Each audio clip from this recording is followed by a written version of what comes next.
লীগের সভানেত্রী শেখ হাসিনা ডাক দিয়েছিলেন 2026 সালে অসাংবিধানিক ও অবৈধ সরকারের অধীনে 12 ফেব্রুয়ারি যে নির্বাচন হচ্ছে সেই নির্বাচন বর্জন করার জন্য এবং ঘরে থাকার জন্য।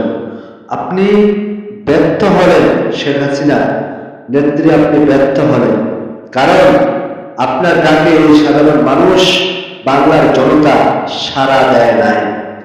বাংলার মানুষ এবং আপনার দলীয় আওয়ামী লীগের যে অনেক নেতাকর্মী আছে তারাও ভোট কেন্দ্রে গিয়েছে।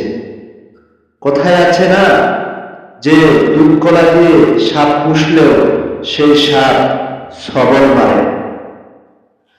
নেত্রী, আপনি যেখানে আছেন সেখানেই থাকেন। এই বাংলার জনগণের কথা আপনি আর ভাইবেন না, কারণ বাংলার জনগণ প্রমাণ করে দিয়েছে।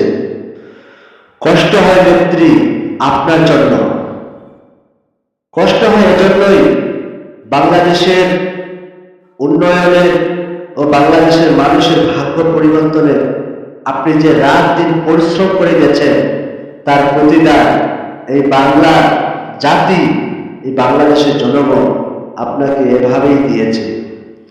2026 12 ফেব্রুয়ারি যে নির্বাচন হলো সেই নির্বাচনে দলে দলে দল বেঁধে ভোট কেন্দ্রে যে ভোট দিয়েছে। আপনার দলীয় নেতাকর্মী আওয়ামী লীগের অনেক সমর্থকই ভোট কেন্দ্রে গিয়েছে।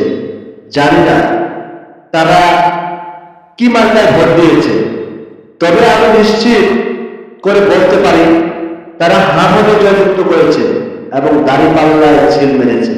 এটা নিঃসন্দেহে। মাননীয় নেত্রী, আপনি আর এই বাংলার জনগণের কথা ভাববেন না। এই বাংলার জনগণ আপনার কথা চিন্তা করে না। এই বাংলার জনগণ শুধু নিতে জানে, দিতে জানে না। কিচ্ছু আর বলার নেই। তারপরে পরিশেষে বলি, মাননীয় নেত্রী শেখ হাসিনা, আপনার জন্য খুবই দুঃখ হয়, কারণ অনেক মানুষই আপনাকে যারা মন থেকে ভালোবাসে তারা এই 12 ফেব্রুয়ারিতে চোখের পানি ফেলেছে।